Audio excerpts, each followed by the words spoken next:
मैं अनिमेश पांडे आपके लिए सच्ची घटनाओं पर आधारित और काल्पनिक कहानियों का एक संग्रह लेके आऊँगा। हॉरर, सस्पेंस, थ्रिलर और मोटिवेशनल कहानियाँ होंगी। अगर आपको ये कहानी पसंद आए तो लाइक, शेयर और सब्सक्राइब ज़रूर करें और अपना सपोर्ट बनाए रखें। धन्यवाद। आज की कहानी का शीर्षक है रेल यात्री। लेखक अनिमेश पांडे हैं। ये बात उस समय की है जब सर्दियों में कोहरे का प्रकोप बढ़ चला था। अधिकतर ट्रेनें निर्धारित समय से लेट चल रही थी। छत्तीसगढ़ के जंगलों में से एक नया ट्रेन रूट सरकार द्वारा प्रस्तावित किया गया था और वो रूट आम नागरिकों के लिए खोल दिया गया था। भृगुनाथ मिश्रा जी ट्रेन के मेन संचालक थे। आज उनकी सर्विस का आखिरी दिन था। कल से वो रिटायर हो जाते। चेहरे पे चमक, चौड़े कंधे और बुलंद आवाज़ उनकी पहचान थी। वक्त के इतने पाबंद कि घड़ी भी शर्मा जाए। उस रात तकरीबन 9:30 बजे वो ट्रेन छत्तीसगढ़ रेलवे स्टेशन से चल के जंगलों के रास्ते होते हुए मध्य प्रदेश निकलने वाली थी। दिनांक 27 दिसंबर 2021। ड्यूटी पे आते ही अपने सभी सहकर्मियों से भृगुनाथ जी ने कहा, मैं आप सभी का और आपके स्नेह का आभारी हूँ और भारतीय रेल का हमेशा ऋणी रहूँगा। भारतीय रेल ने मुझे सब कुछ दिया और मैंने अपनी तत्परता से, अपने संयम से, अपने कौशल से जितना हो सका मैंने इसको वापस करने की कोशिश की। भृगुनाथ जी ने बोला। ट्रेन को ग्रीन सिग्नल मिलते ही वो ट्रेन चल पड़ी। कोहरा गहरा था, इसलिए ट्रेन धीरे धीरे चल रही थी। पहली बार वो ट्रेन छत्तीसगढ़ रेलवे स्टेशन से निकली थी, इसलिए उसमें ज़्यादा यात्री भी नहीं थे। ट्रेन जंगलों के रास्ते होकर आगे बढ़ ही रही थी कि अचानक से भृगुनाथ जी को लगा कि शायद पटरी पे कोई है। उन्होंने तुरंत हॉर्न बजाया। 1-2 बार हॉर्न बजाने के बाद भी जब उन्हें लगा पटरी से वो व्यक्ति नहीं हट रहा है तो उन्होंने ब्रेक लगाना सही समझा।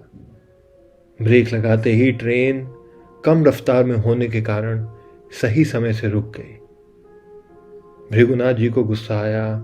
वो उतर के उस ओर गए। कौन हो और यहाँ क्या कर रहे हो, और ये कोई जगह है लेटने की? उन्होंने अपनी कर्कश आवाज में बोला। भृगुनाथ जी ने एक बार फिर से यही सवाल उस व्यक्ति से किया। कोहरा अधिक था, इसलिए वो पहचान नहीं पा रहे थे कि कौन है।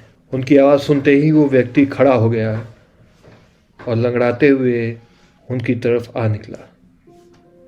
भृगुनाथ जी ने ध्यान से देखा तो उनको मालूम पड़ा कि वो 16 से 17 साल की उम्र की एक लड़की है। तो उसने सफ़ेद कलर का सलवार सूट पहना था।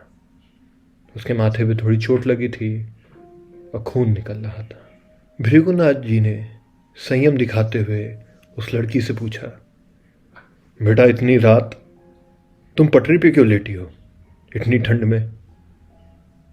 बोलो तो मैं तुम्हें ट्रेन में बैठा दूं, अगले स्टेशन पे उतर जाना। पर वो लड़की एक तक भृगु जी के गले को देखती तो कभी उनकी कलाई को। भृगु जी को ये बात समझ में नहीं आई। इतने सवाल सुनने के बाद भी वो लड़की किसी तरीके का जवाब नहीं दे रही थी। वो अभी भी भृगुनाथ जी के गले की तरफ देख रही थी और फिर उनके दाएं हाथ की कलाई की ओर। इतने में ही पीछे से ट्रेन की हॉर्न की आवाज़ आई। भृगुनाथ जी का ध्यान भटका और वो पीछे पलटे। वहाँ उनके सहकर्मी उनको अपनी तरफ बुला रहे थे। भृगुनाथ जी ने हाथ उठा के इशारा करते हुए कहा, हाँ आता हूँ, 1 मिनट, और वापस से उस लड़की की ओर मुड़े। भृगुनाथ जी ने देखा कि वो लड़की जो अभी उनसे महज 5 फीट की दूरी पर खड़ी थी, अब उनसे तकरीबन 50 फीट की दूरी पर खड़ी है। पर अब वो पटरी पे नहीं खड़ी है, वो एक पेड़ के सहारा लेकर खड़ी थी। भृगुनाथ जी उस लड़की से एक बार फिर बोलते हैं, बेटा घर जाओ रात अधिक हो गई है। और ये बोलते ही वो वापस ट्रेन की ओर चल निकलते हैं। ट्रेन के कोच में वो जैसे ही चढ़ते हैं, उनके सहकर्मी उनसे पूछ पड़ते हैं, अरे भृगुनाथ जी, हमने आपको बुलाया, आपने तुरंत आवाज़ क्यों नहीं सुनी हमारी? आप वहाँ क्या कर रहे थे? आप भागे क्यों नहीं?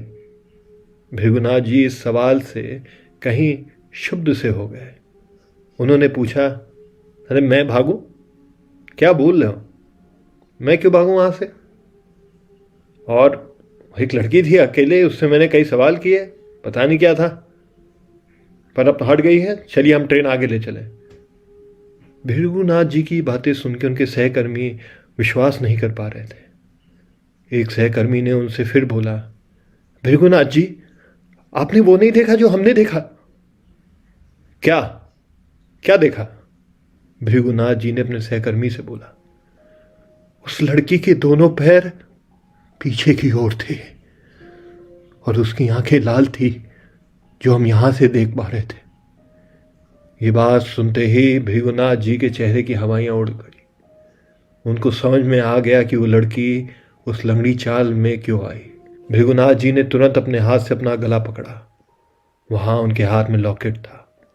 उस लॉकेट में हनुमान जी बने थे। उन्होंने तुरंत अपने दाएं हाथ की कलाई देखी, जिस पे कलावा था। भृगुनाथ जी समझ गए कि आज मौत उनके इतने करीब आके भी उनका कुछ नहीं कर पाई। दोस्तों, ये कहानी एक सच्ची घटना पर आधारित है। भगवान है कि नहीं, ये सवाल हर व्यक्ति के लिए अलग तरीके से मायने रखता है।